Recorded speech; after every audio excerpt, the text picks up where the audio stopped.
জয় গুরু। আমার চ্যানেলে সবাইকে স্বাগত। এটি আমার ভক্তিমূলক চ্যানেল। অতি অবশ্যই একটা লাইক এবং সাবস্ক্রাইব করে পাশে থাকবেন। তাতে কি হবে, আমার ভক্তিমূলক কথা বলতে আমার ভালো লাগবে এবং আপনাদেরও শোনা হবে। আজকে আমি শ্রীমদ্ ভাগবত মহাপুরাণ থেকে বলব। অথ পঞ্চম অধ্যায়, ভগবানের যশকীর্তনের মহিমা ও দেবর্ষি নারদ কর্তৃক তার পূর্বজন্ম বৃত্তান্ত কথন। নারদ ব্যাসদেবকে জিজ্ঞাসা করলেন, হে মহাভাগ্যশালীন, আপনার শরীর এবং মন, কর্ম চিন্তা নিয়ে ভালো আছেন তো? আপনার মনের জিজ্ঞাসা তো অবশ্যই পূর্ণ হয়েছে, কারণ আপনি যে মহাভারত গ্রন্থ প্রণয়ন করেছেন সে তো এক অপরূপ রচনা, কারণ তাতে ধর্ম ইত্যাদি সবই পূর্ণরূপে আলোচিত হয়েছে। সনাতন ব্রহ্মতত্ত্বের আপনি সূক্ষ্ম বিচার করেছেন এবং বুঝেছেন। তবুও হে মহাত্মন, আপনি অকৃতকার্য ব্যক্তির মতো নিজের সম্পর্কে কেন অনুশোচনা করছেন? ব্যাসদেব তখন বললেন, আমার সম্বন্ধে আপনি যা বললেন তা সবই সত্যি, তবুও আমার মন তৃপ্ত হচ্ছে না। কি জানি এর কি কারণ?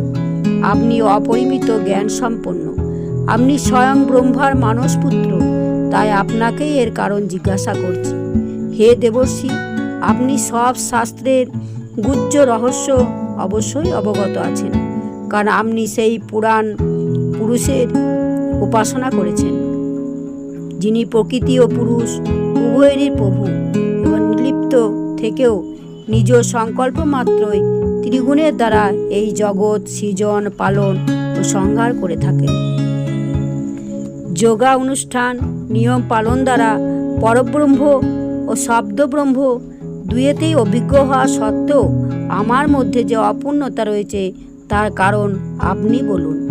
নারদ তখন বললেন, হে বেদব্যাস, ভগবানের নির্মল যশকীর্তন, ভগবত মহিমা বর্ণন আপনার দ্বারা প্রায় অনুক্তই রয়ে গেছে।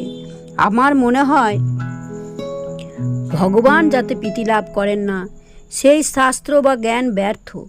আপনি ধর্মাদি পুরুষার্থ চতুষ্টয় যেমনভাবে কীর্তন করেছেন তেমনভাবে ভগবান শ্রীকৃষ্ণের মহিমার কীর্তন করেননি। যে বাক্য তা যতই রসভাব অলঙ্কারযুক্ত হোক না কেন, জগৎ পাবন ভগবান শ্রীকৃষ্ণের যশকীর্তন না করে সে বাক্য তো কাকের জন্য উচ্ছিষ্ট ফেলার স্থান, আস্তাকুরের মতোই অপবিত্র। মানস সরোবরের কমনীয় পদ্মবনে বিচরণকারী হংসের মতো ব্রহ্মানন্দ বিহারকারী ভগবত উচ্চারণ বৃন্দাশ্রিত পরমহংস ভক্ত কখনো সেই বাক্য আনন্দ অনুভব করেন না। অপরপক্ষে সুন্দর রচনা শৈলী নেই, অপর ভাষায় রচিত, কিন্তু যে রচনায় প্রত্যেক শ্লোকে ভগবানের পবিত্র গুণাবলীযুক্ত, সেই বাক্য লোকের সমস্ত পাপ নাশ করে দেয়। কারণ মহাপুরুষগণ এইরকম বাণী শ্রবণ, বর্ণন, কীর্তন করেন। মোক্ষ লাভে নিশ্চিত সাধন সেই নির্মল জ্ঞান যদি ভগবত ভক্তি শূন্য হয় তাহলে তাও শোভা পায় না। সুতরাং যে সাধন আর যে সিদ্ধি দুই অবস্থাতেও সর্বদাই অমঙ্গল রূপ হয় সেই কাম্য সকাম। হে মহামাগ ব্যাসদেব, আপনি অব্যর্থ দৃষ্টি সম্পন্ন, পবিত্র কীর্তি, সত্যপরায়ণ ও দৃঢ়ব্রত। সুতরাং জীবের বন্ধন মুক্তির জন্য সমাধি যোগের দ্বারা অচিন্ত শক্তি ভগবানের লীলা সকল ধ্যান করুন। যে ব্যক্তি শ্রী গোবিন্দ লীলা ছাড়া অন্য কিছু বলতে ইচ্ছা করে সে স্বইচ্ছায় নির্মিত নাম রূপের জালে আবদ্ধ হয়ে পড়ে। তার বুদ্ধি ভেদাভেদ জ্ঞানে আচ্ছন্ন হয়। যেমন ঝড় জলে পড়লে নৌকা চঞ্চল বেহাল হয়, সেরকমই তার মনও স্থির হতে পারে না। সংসারী মানুষ স্বভাবতই বিষয় বিষে আক্রান্ত। ধর্ম সাধনের উদ্দেশ্যে আপনি তাদের নিন্দনীয় পশু হিংসাযুক্ত কাম্য কর্মেরও উপদেশ দিয়েছেন। এটা হিতে বিপরীত, অর্থাৎ অন্যায় হয়েছে, কারণ অজ্ঞ মানুষ আপনার অনুশাসন গ্রহণ করে পূর্বোক্ত নিন্দিত সকাম পশুহিংসাদি কর্মকেই ধর্ম বলে মনে করে। এই কর্মানুষ্ঠানই মুখ্য ধর্ম। এইভাবে দৃঢ় নিশ্চয়যুক্ত হয়ে সেই কাম্যকর্মের নিষেধকে গ্রাহ্য করে না। ভগবান অনন্ত, বিবেকী পুরুষই নির্বৃত্ত মার্গ অবলম্বন করে শ্রী গোবিন্দের সেবা সুখ আস্বাদনে সমর্থ হয়। সুতরাং যারা জড়বুদ্ধি এবং গুণত্রয় দ্বারা প্রভাবিত হয়ে সংসার চক্রে আবদ্ধ, তাদের মঙ্গলার্থে শ্রী গোবিন্দের লীলা সমূহ সর্বসাধারণের মঙ্গলের দৃষ্টিতে বর্ণনা করুন। যে ব্যক্তি স্বধর্ম পরিত্যাগ করে শ্রীহরির চরণ কমল ভজনরত হয়, ভজনে সিদ্ধি লাভ করলে তো কথাই নেই। এমনকি তার আগে যদি সে ভজনচ্যুত হয়, তাহলেও তার কি অকল্যাণ হতে পারে? আবার যারা গোবিন্দ ভজন না করে, কেবল স্বধর্মই পালন করে, তাদের বা কি ফল লাভ হয়? হে ব্যাসদেব, শ্রী গোবিন্দ চরণ সেবন পরায়ণ ব্যক্তি যদি ভগবত ভজনহীন ব্যক্তির মতো দৈবাৎ কোনো দুর্ভিনিবেশ যুক্ত হয়ে পড়েন, তবুও কখনো জন্ম মৃত্যুময় সংসারে আর ফিরে আসেন না। যার থেকে সৃষ্টি স্থিতি ও প্রলয় হয়, সেই ঈশ্বরই এই বিশ্বের রূপেও বর্তমান। এই সত্ত্বেও তিনি কিছুতেই সম্পর্কিত নয়, এ কথা আপনি জানেন, তবুও আপনাকে সামান্য দিগদর্শন করালাম মাত্র। হে পরাশর নন্দন, আপনি অভ্রান্ত দ্রষ্টা, আপনি নিজেই পরম পুরুষ শ্রী ভগবানের কলা অবতার। অজন্মা হয়েও জগৎ কল্যাণের কারণে আপনি দেহ ধারণ করেছেন।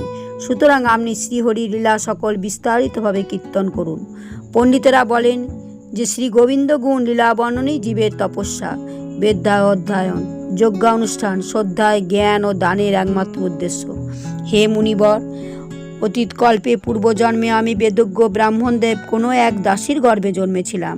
বর্ষাকালে চাতুর্মাস্য ব্রত উপলক্ষে তারা একত্রিত হয়েছিলেন। বাল্যকালেই আমি তাদের সেবায় নিযুক্ত হয়েছিলাম। যদিও আমি বালক, তবুও বালক সুলভ চাপল্য আনাতে ছিল না। সংযত ইন্দ্রিয়, ক্রীড়ায় অনাসক্ত আর আজ্ঞাবহ হয়ে তাদের সেবা করতাম। আমি কথাও কম বলতাম। আমার এই স্বভাব দেখে সমদর্শী মুনিগণ আমাকে অত্যন্ত অনুগ্রহ করেছিলেন। তাদের আজ্ঞা অনুসারে তাদের ভিক্ষা পাত্র লগ্ন প্রসাদ আমি দিনে একমাত্র ভোজন করতাম। উচ্ছিষ্ট ভোজনের ফলে আমার সমস্ত পাপ ধুয়ে মুছে গেল। এইভাবে তাদের সেবা করতে করতে আমার চিত্ত শুদ্ধি হয়ে গেল এবং তারা যেমন ভজন পূজন করতেন, আমারও তাতে রুচি জন্মালো। হে মুনিবর, সৎসঙ্গে সেই লীলা গানরত মহাত্মাদের অনুগ্রহে প্রতিদিন শ্রীকৃষ্ণের মনোহর লীলা কথা শ্রবণ করতাম। শ্রদ্ধা সহকারে প্রতিটি কথা শ্রবণ করতে করতে প্রিয়কীর্তি ভগবানের আমার অনুরাগ জন্মালো। হে মহামতে, আমার যখন ভগবানের অনুরাগ জন্মালো, তখন আমার চিত্তবৃত্তি শ্রী গোবিন্দ নিষ্ঠ হয়ে গেল।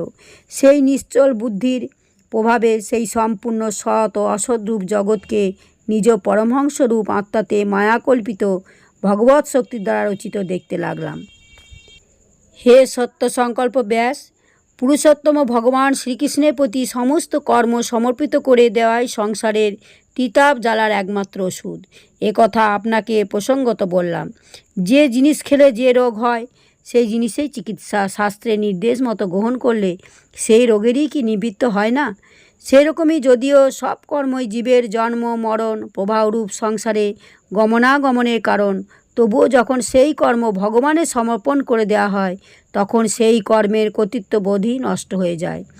এই সংসারে শাস্ত্রবিহিত যেসব কর্ম ভগবানের প্রসন্নতা লাভের উদ্দেশ্যে করা হয়, তার ফলই পরাভক্তিযুক্ত জ্ঞান লাভ হয়। সেই সব ভাগ্যবতী কর্মমার্গে ভগবত নির্দিষ্ট অনুষ্ঠান করতে করতে মানুষ বারবার ভগবান শ্রীকৃষ্ণের নাম গুণগান কীর্তন ও ধ্যান করতে থাকে। হে প্রভু, আপনি ভগবান বাসুদেব, আপনাকে প্রণাম। আমি আপনার ধ্যান করি, প্রদ্যুম্ন অনিরুদ্ধ শঙ্কর্ষণকে প্রণাম করি। এইভাবে যে মানুষ চতুর্ভুজরূপী ভগবত মূর্তির নাম দ্বারা প্রাকৃত মূর্তিরহিত অপ্রাকৃত মন্ত্রমূর্তি ভগবান যজ্ঞপুরুষকে পূজা করেন, তার জ্ঞানই পূর্ণ জ্ঞান ও সত্যিকারের জ্ঞান। হে ব্যাসদেব, আমি যখন ভগবানের আজ্ঞা এইভাবে পালন করেছি, তখন সে কথা জানতে পেরে ভগবান শ্রীকৃষ্ণ আমাকে আত্মজ্ঞান, ঐশ্বর্য জ্ঞান ও তার ভাবরূপ প্রেম ভক্তি প্রদান করলেন।